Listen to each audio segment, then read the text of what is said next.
Hello everyone, my name is Eric. I work at Booking.com. I'm a developer there. I work in the database scaling team, which is part of our core infrastructure group.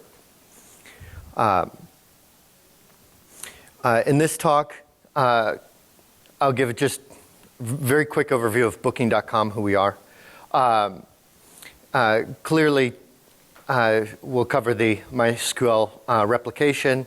I'll just do a reminder on that. I imagine most of you know this stuff. Talk about some things that I see in real life, what people actually do that is not so great. And then I'll talk about what we do, which works pretty well for us. I'll talk more about how we, if we were starting from scratch, what we would do today, maybe. And from those things, I'll try to put those together into something that you can take home that will work for you, because you probably don't have exactly Booking.com's environment or needs, but I think you can synthesize this into something that is useful in your environment. And then, of course, some housekeeping stuff with links and thanks and stuff will be at the end. So Booking at a glance.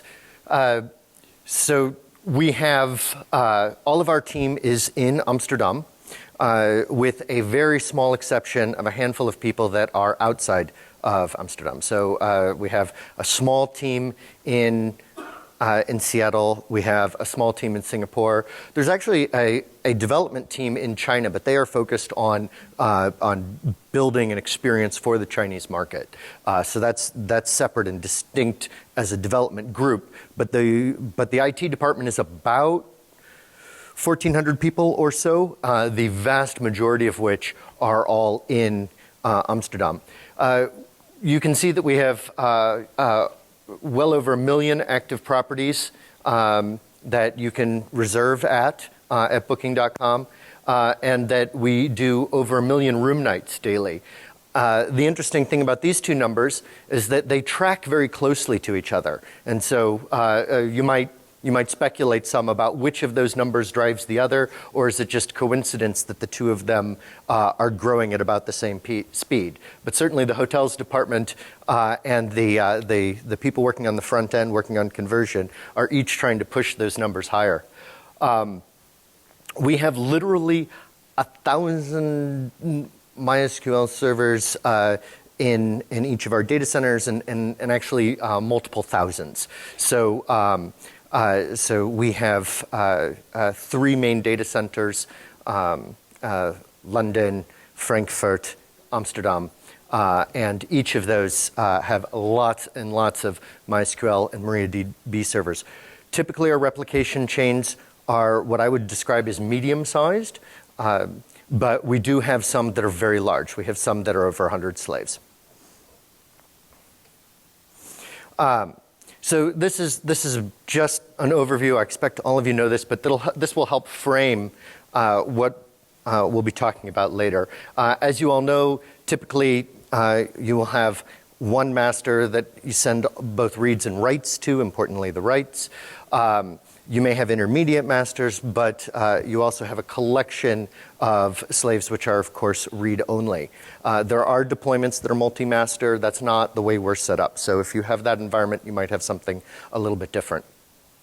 And again, just as a reminder, what the slaves are doing is they are pulling down the record of changes, the journal of changes. They're applying that record locally to their copy of the database, and then if they're acting as an intermediate master, they're writing those changes back to their own version of the journal for subsequent slaves downstream of them to be reading and applying. And the reason this is important to call attention to is that the binlog file name and the position in that file is not going to be the same on intermediate masters as it is on your primary master. And of course, replication is asynchronous. In older versions of MySQL and MariaDB, it was always single-threaded. Now there's opportunities for parallel replication. 5.6 brought in per schema parallel replication, which in our environment was not particularly useful because we typically only have one schema per database master. 5.7 brought in much better parallel replication, so we have more options there. However, typically, your overall throughput on your slaves is not going to be faster than the master, and may, in fact, be significantly less parallel and significantly slower. And that's going to be important because that could be part of where replication lag is coming from. So this is some beautiful ASCII art. You see, you can tell that, that everybody that works in core infrastructure is also a designer. And this is our typical setup where we have a machine that is designated as the primary master. We have some number of intermediate masters. Each of those intermediate masters has slaves that, that replicate from that. And so, and further than that, we actually, this will probably be a pool of slaves that we will use to swap in and out for various applications, so that we don't necessarily have the same performance characteristics in each slave pool. Often, we have two main reasons for having intermediate masters. One is just to reduce the amount of network traffic. If we have literally hundreds of slaves, we don't want hundreds of connections to the primary master all pulling down that same binary log. We don't want to overrun the network with that. So we will have multiple intermediate masters even in the same data center sometimes, just to reduce the network traffic coming off of the primary master. But we will also have the scenario of cross data center traffic where we have, you know, let's say that this primary master is in Amsterdam and we have maybe over in London an intermediate master. That way we are only pulling it over one time across the inter-data center link. So our team's been around for a long time. The DBAs have built some amazing tooling. And so they've automated with literally thousands of MySQL instances. It does not make sense to try to SSH into each of them, nor does it even make sense to try to like use func or GNU parallels necessarily to SSH into them individually or as a set.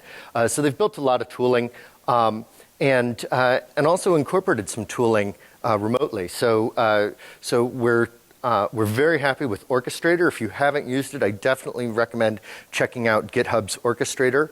I first learned of that when Shlomi joined Booking.com, and he showed off the work that he was doing with Orchestrator. He started it when he was at Outbrain, and we adopted it internally. Since then, Shlomi's moved on to GitHub, where he's able to work from home and, importantly, work from his home country. He doesn't live in Amsterdam. But we continue to collaborate. If you look at the Orchestrator commit history, you'll see that there's lots of different people committing, several of them coming from Booking.com.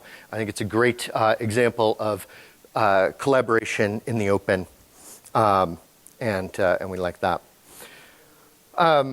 Here's something that's nice about Orchestrator. Among other things, it very clearly visualizes replication lag. And you know, this isn't atypical. This is something that happens fairly frequently where you have some set of slaves that are lagging a bit, in this case, a minute or two or three maybe. And you probably can't see it if you're sitting in the back, but Orchestrator happens to have a dotted line when going to our cross DCs. So the solid lines are in the same DC, dotted line cross DC. So that gives us some hint as to maybe why that's happening there. So it's a nice visualization. My favorite part about Orchestrator is not its amazing, beautiful GUI. It has a great user interface here, but it also has complete command line interaction with it, which means that we can build tooling on top of it. And the most important thing that it's brought to us is that even though there's a different binlog file name and position for any of these intermediate masters, different each from the primary master, we can pick up a group of slaves. We can just move this from here to there, and because Orchestrator has something called sudo GTID, that allows it to catch up and essentially just work. So if you haven't used it, I recommend at least experimenting a little bit with that tool in your environment, because we find it super handy. And of course, you have these cases that show up occasionally, and this is a bit about what this talk is about, where you have this terrible lag, and this is something that nobody wants. In this particular case, I see that, that we have a bunch of slaves that are all delayed by a very long time, over 5,000 seconds. Interestingly, the intermediate master in the other data center has already finished and caught up, but of course, most things are downstream. So this is, I think, a giant load data in file. It happens to have finished here most quickly, but it still hasn't finished there, and it'll take a bit to come down. So obviously, there's different reasons that can cause replication delay, but this is the thing that we need to avoid, or in worst case scenario, just deal with. So what are the causes of lag? Well, obviously, if we have a capacity problem, if the slaves really just can't keep up with the master, then what we have to do is something that is either buy bigger boxes, more RAM, whatever, we can possibly do that, or make an architectural change where we say, okay, we're going to shard the data, split the data. We have to approach it like that. More often, it's self-induced, at least in our environment. More often, the problem is that we see that me as a developer, I did something that was a bit too aggressive, and it caused downstream replication. Hopefully not like that crazy extreme lag slide, but we see that. And personally, because I work in infrastructure, I'm usually more guilty of the batch workloads, and so we had to develop tooling to make it so that it was easy to write jobs in a way that wouldn't be overly aggressive. So something that is important to consider is that we don't need a one-size-fits-all solution for all times and all environments. And so if we stop and think, okay, well, so what really does it mean to have replication lag? Is that actually, going to be a problem in our scenario? So if a hotel changes its description, or if you have a shopping cart which is looking at products, and most of your customers see a product that is description is a few seconds out of date, that may not be a problem. It might be something we can just live with. On the other hand, if the person responsible for updating that description still sees the previous description, then that is a problem. So lag, we can be forgiving of it in many contexts, but there are certain contexts in which it's far more of a problem. And so in this scenario where we see that we have a minute or 2 minutes of lag here, we don't need to worry about, well, first off, some of our network isn't lagging at all, but the ones that are, we don't necessarily have to apply the same behavior to all readers, to all clients. So here's some examples of things that we hit in our environment which really are a problem that we need to be sensitive to. For instance, a user changing their email address but seeing the old one, hotel changing their inventory, or if you make a booking and you don't see it in your bookings, these are all things that would be a bad user experience.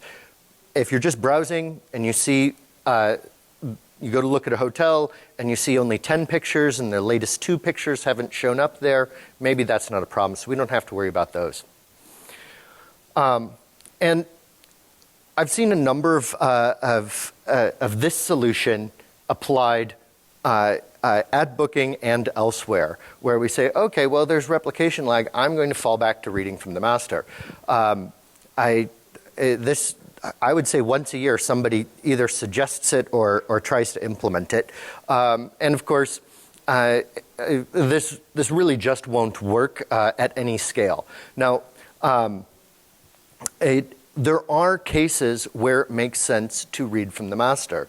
For instance, if you have 99% of all of your traffic is just viewing, and less than 1% is in the process of going through the shopping cart checkout, then maybe you can say for this subset, for this slice of our traffic, we will give them privilege and say, while you're checking out, while you're paying for the items that you just put in your shopping cart, we will make sure that you have that you are both reading and writing to the master. So that might be an okay scenario. And depending on your situation, you may want to do that.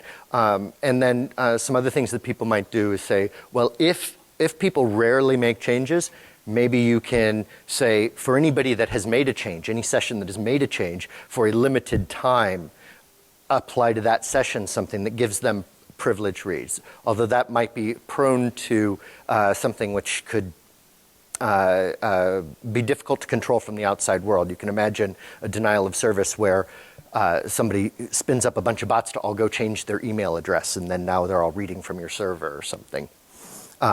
So it might be better in those kind of cases to cache something in the session. Another thing that I've seen proposed, and this is maybe a little less prone to disastrous failure, and that is if the slave that you're talking to has terrible replication lag, disconnect and try to connect to another slave. In your environment, that might work, that might make sense. What we do is we create pools of slaves that have different performance expectations. So if we have a bunch of batch jobs that we know are going to create problems, we create a pool for them so that they're not going to affect the interactive workloads. I would recommend that over trying to have just one big pool and then just saying, oh, well, this one's slow right now, I'll go try to connect to something else. And the reason for that is that the worst case scenario on this is that you have something in your application code which starts doing a bunch of queries which slow down the slave, and then the next server connects trying to run that same query, but sees that that slave is slow, goes to connect to another one, starts slowing that one down, and now you have an ever-shrinking pool of slaves which aren't lagging. You're concentrating all of the bad queries onto until now your entire network is lagging. So that's why I'm really not a fan of this one. It might be fine in your environment because you might be in the situation where you know that you never have more than one or two slaves lagging, but I don't particularly care for this one either. So I would label this also as a bad solution. So some tools already cope with lag. We have Percona's online schema change, and if you've ever worked with that, that just what it's doing is just making a shadow copy of the table, and then in chunks copying sets of rows between the tables, and has triggers so that on insert and update that those flow across as well. And it self-throttles. So it has a sense of back pressure that if it starts to see delay, it can do something about that. GitHub's Ghost has a built-in heartbeat mechanism. I haven't looked at the implementation of this, but my fellow DB engineering team guys say that it does a fine job of not creating unexpected replication lag. And then, of course, there's other tools. So how does booking do it? Well, we said that we would just use the replication stream for that. The way our typical scenario is set up, every system has two database handles, one handle for writes going to the master, another handle for reads reading from the slave. And when we do a write, we can write something extra that we will then be able to track as it flows down the replication stream. So we call this a waypoint. So we insert a waypoint, and then we look to see if it shows up downstream. And we can wait there when it does. So the implementation is fairly straightforward. You can do this as well. We have a table called db_waypoint. And instead of just calling commit in our code, we'll call usually commit wait, give it a timeout. Timeout can be 0 and it can return just immediately. But it'll insert a row in this table and then either wait for it to finish, or if there's no timeout, then we can separately at another occasion wait for it to show up even in another process. We can do that. And then depending on how you've called it, so if you just, in the typical case, you just commit wait and it completes, then it deletes the waypoint for you automatically. If you're doing one of the other versions, there's a batch cleanup job, which goes and deletes old waypoints along the line. So depending on your environment, you might use something like that. And we also do some caching in the session. Yes?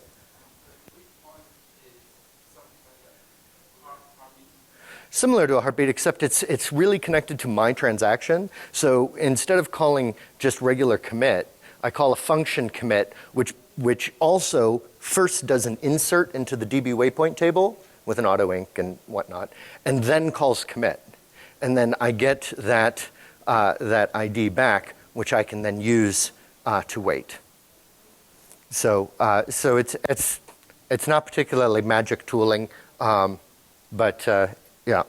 And I mentioned the caching in session. So it's fair to wait if you're doing a batch job. If you're doing a cron job, and it's okay if it waits for 10 seconds even in the middle of the run, that's fine. But you can't have a web page loading for 10 seconds. So what you can do in that case is you can commit, not have a timeout, just return immediately, store the data that you changed in your session, like say you updated your email address, keep that in your session. When you do a read, you can merge that if you see that the slave is lagging, then you say, okay, well, what's cached in my session is more current than what I'm getting from the database slave, so I will merge that. Or if it is not delayed, you can say, okay, well, whatever came from the slave is now even more current than what I just updated.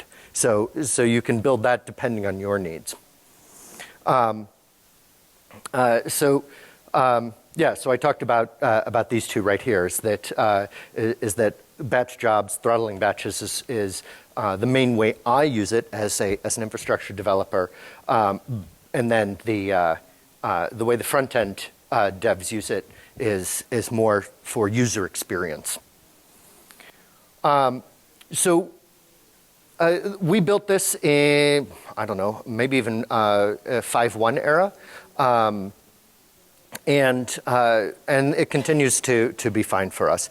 We very rarely have the scenario, but it does happen, where the database master, my cron server, and the slave that my cron server is connecting to are all in the same data center, and they're doing something, and happily inserting, waiting for it to show up on the slave, inserting, waiting for it to show up on the slave, but then cross DC, something is lagging. So there's so this does occasionally happen, where the very simplistic mechanism that we have today is blind to some lag that's causing. I could fix this. It doesn't happen enough that I've bothered. Certainly, it wouldn't be terrible to write something that, in addition to just talking to my regular slave, I go talk to one from every data center, or I randomly sample slaves out there, and I make sure that it is available across the line. So I could do something like that.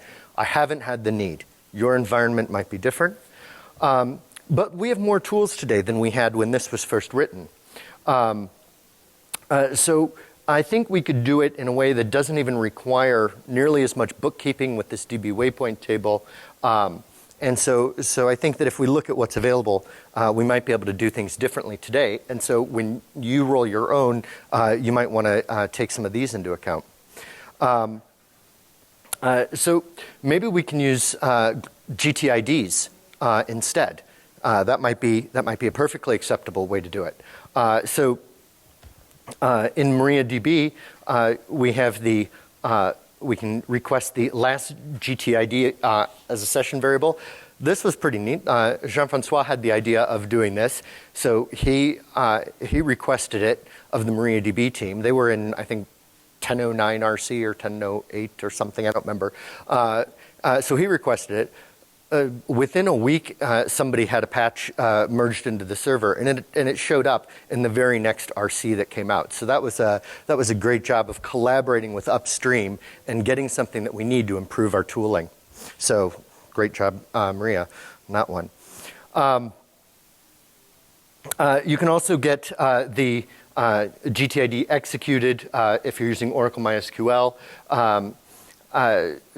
Or you can get the GTID in the OK packet. We can only do that on the Oracle side, not on the MariaDB side. And then, of course, there's slight differences in how you wait for GTID. So the problem with GTID is that although we can imagine an abstraction layer that at the application, I just call one or the other, and depending on the version of my master, it does the right thing. In Booking's environment, we have a very heterogeneous environment. We might have a 5.6, an Oracle MySQL 5.6 master. We might have an Oracle 5.7 intermediate master, and we might have one or two slaves that are running Oracle 8 and MariaDB 10.01 or 10.02, and we might be doing some comparing and contrasting of performance characteristics or anything else. One of the things that Booking does is we do a lot of testing with production traffic, especially for read-only stuff. So because we're doing that, and this lack of portability means it's not a great fit for Booking. But if you have a homogeneous environment, it might be a really good fit for you. Binlog waypoints. Well, isn't file and position actually a GTID? So maybe we can just use that. We have file and position, except we don't have intermediate. This only works if we don't have intermediate masters. Remember, we said earlier that the file and position is different on each of your intermediate masters, and this is why Orchestrator was such a great thing for us with their pseudo GTID to allow us to do that. So do we work on pseudo GTID to do it? Well, I don't know. But anyway, so the thing that would make binlog file and position very feasible is if we had a binlog server. And Booking worked with the MariaDB Corporation to build a version of the binlog server. And what a binlog server is a very simple idea. It's just it's like a transceiver. It just pulls down a copy of the binlog, and then for everybody requesting it, it just caches it locally on disk and is serving out the very same file and very same position. So if you have a handful of binlog servers instead of intermediate masters, then everybody has the same file and position. Facebook has their own binlog server. I believe some others are binlog server. I think there's a couple of different that are in motion where people are building different versions of this. I am hopeful that at some point in the not terribly distant future, one of the implementations of a binlog server will bubble up to the top and become sort of the norm on that. But I don't feel like we have a binlog server today that is a great fit for this. If you have one, file and position, binlog might be good for you. But even if you have that, when you do an insert, how do you know the file and position of your insert?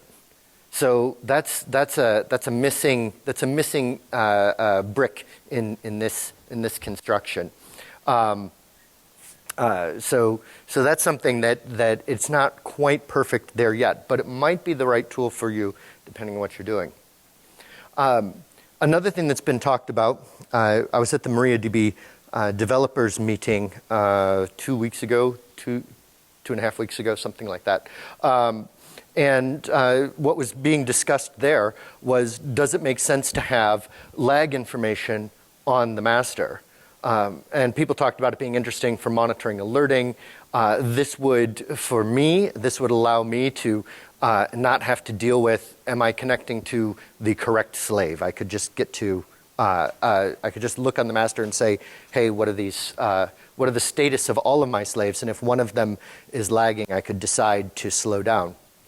So that would fix my my fast slave problem. And someone pointed out that there's a plugin that's already close to this, and that's semisync.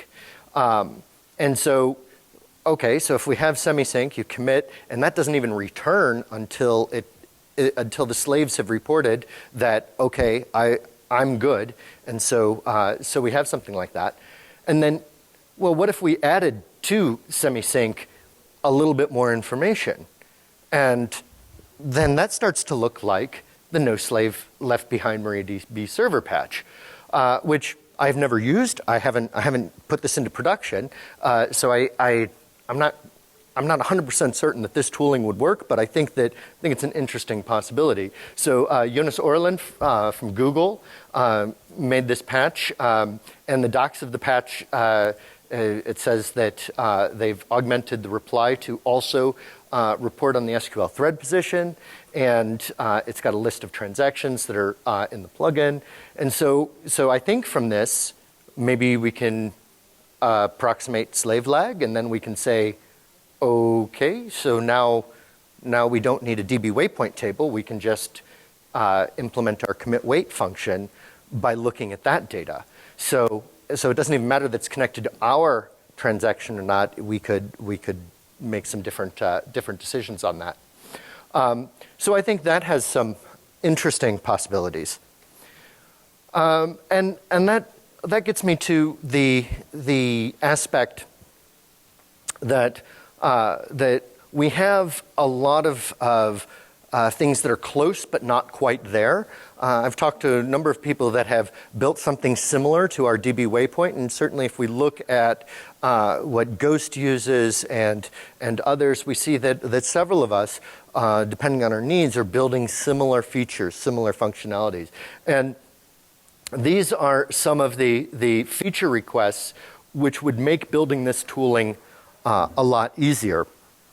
So these things are coming that I hope they are coming, that will make building this kind of tooling in your environment maybe even easier than what it will take today. Today it's not that hard. So I don't know how many total lines of code it is to implement our DB waypoint, but it's not tons. And so I think once you have the idea, you can probably spin up your own version. But the thing I'm really reaching out for you to do is I feel like we've all built this without talking to each other enough. We haven't reached out and said, hey, we're all solving the same thing. And by the way, why are we spending all of this time messing around at the infrastructure level anyway, instead of delivering customer value? But so maybe if we collaborate and we can contribute and get this better in upstream, so that we aren't maintaining as much of our own extra layers to make the infrastructure work.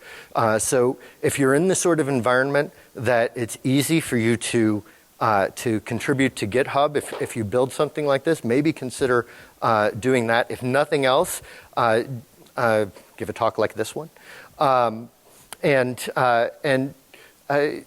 With all of those bugs that I just listed, there's the affects me in MariaDB. There's the vote for this Jira on the MDevs. And so if you're trying to build some tooling and that tooling would be useful for you, please try to at least be that involved. And if possible, be more involved in that. And if your organization doesn't encourage this kind of collaboration and is only using open source software but not encouraging contributing to open software, I encourage you to change your organization. And if that doesn't work, you can always change your organization. So anyway, here's the links to all of the stuff. The slides, I just gave it to the room monitor. So these links, everything that I talked about is in there. More links. There's a bunch of different stuff. And so now I think we're at questions. How am I doing on time? Oh, geez. I spoke very quickly this time. Yes, go ahead.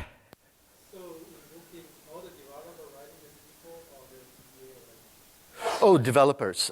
So at Booking, the way we're organized, the DB engineering team is very much an infrastructure responsible team, and we have the developers creating schemas, or at least designing the schemas. Sometimes it requires one of the DB engineers to actually perform the create table or whatever, but it's the developers that are responsible. So we don't have the typical DBA's job is to be like gatekeeper of the schema or gatekeeper of the data. Developers are completely in charge of that. The DB engineers are there to empower the developers and to make sure that the platform is good and occasionally give us guidance because sometimes I'm about to do something and one of the DB engineers will say, it looks to me like you're about to walk off a cliff. And sometimes I say, yeah, I got this. I'm an experienced cliff diver. Other times I, whoa, thank you. So it depends. But we don't rely on that. It's not their mission. So it's always developers making these changes. And therefore, with literally hundreds of developers, everybody is in a learning curve, right? And some people are at the beginning of that learning curve, and so we do occasionally have some less than perfect SQL that comes out. There's a question back there, and then we'll come to you. Yes, sir. So it's an API function. It's very easy to use. So whether we have two different API functions that we would normally do the commit with anyway. It is really just you call one or the other. So as a developer, it's no more overhead for me other than just thinking a moment about what is most appropriate in this circumstance. In terms of what you're talking about, I think is more like operational latency when it's running. How does that go? Yeah, it is an extra insert and then an extra select and read depending on which function you've called. So it exists, but it's so far down on the noise level that it's a cost that we're plenty willing to pay for the smoothness in operations. So it does have some overhead. If we had lag information on the server, it would be less overhead. So let's encourage them to do that and work with them so that let's work with upstream so that they get this stuff in there. So you had a question. Yeah, in fact, in our environment, there's always an intermediate master in between. Yeah. So in my environment, I'll repeat the question. The question was, you insert something at the master and you're waiting at the slave. There could be a lot of complexity between master and slave. And then how do you know which slave? And in our environment, our applications typically have, at application initialization time, they make a connection, one to the master, one to a slave, usually a slave in the same data center, not always, the same data center as they are running. The master can be in any data center. That's you don't get to choose that, but usually the slave will be chosen from the same data center, and so as soon as the process is underway, those decisions are made. There's some subtlety there, but that's it in a nutshell. Now, that's why I'm saying we do occasionally suffer from the fast slave problem, where the slave that I'm naturally connecting to, that it's naturally polling to see is my change there yet, that might not be the best slave to choose. In practice, in my environment, it's not a big problem. In your environment, it might be different, so you might want something more sophisticated. I kind of want something more sophisticated too, I don't want it enough to spend my time on it. So, yes? With semi-slides, do you have trouble with write scaling? Sorry, say that again, please. Do you have trouble scaling the write, so the slaves that you scale up the reads? Yeah. So the question was, we use replication with lots of slaves to scale out reads, but do we have trouble scaling out writes? And the answer is that we do indeed, and we address that primarily by dividing the schemas, so vertical partitioning, where we say these set of tables are going to be in one master, this other set of tables would be in another. So we end up with different masters that are controlling different sets of data. We also do sharding, where we say ranges of rows exist in this server or that server or the other. So depending on the application, we will do either splitting or sharding or both. And with we probably have 250 masters, I would guess. Jean-François, is that about right? Yeah, okay. So we have about 250 masters. Some of those are are identical to each other and are shard sets, but more of them are just sets of tables. So it's more the splitting than the sharding today. That will probably change in the future, but that's our situation at this moment. So and that requires application level changing to say, okay, well, I need to get this data from this master and this data from the other master. So that's how we do that today. Yes? Yeah? Have I personally done any testing with that? No. Booking has. But it's fairly limited deployment right now. So we're not using it in, so we're not relying on it yet. I think it's extremely promising. I think that next year, whoever's up here talking about whatever they're talking about will definitely be sharing what they have learned about rolling out semi-sync in a much greater way. But we're still in our infancy there. We haven't gone very far with that. Jean-Francois, you've done a little on that, have you? A little, Talk to Daniel then. Yeah, okay. So Daniel Van Eyden, who is around here, he's probably going to be able to speak to that, but I haven't done that work myself. So, no. Yes?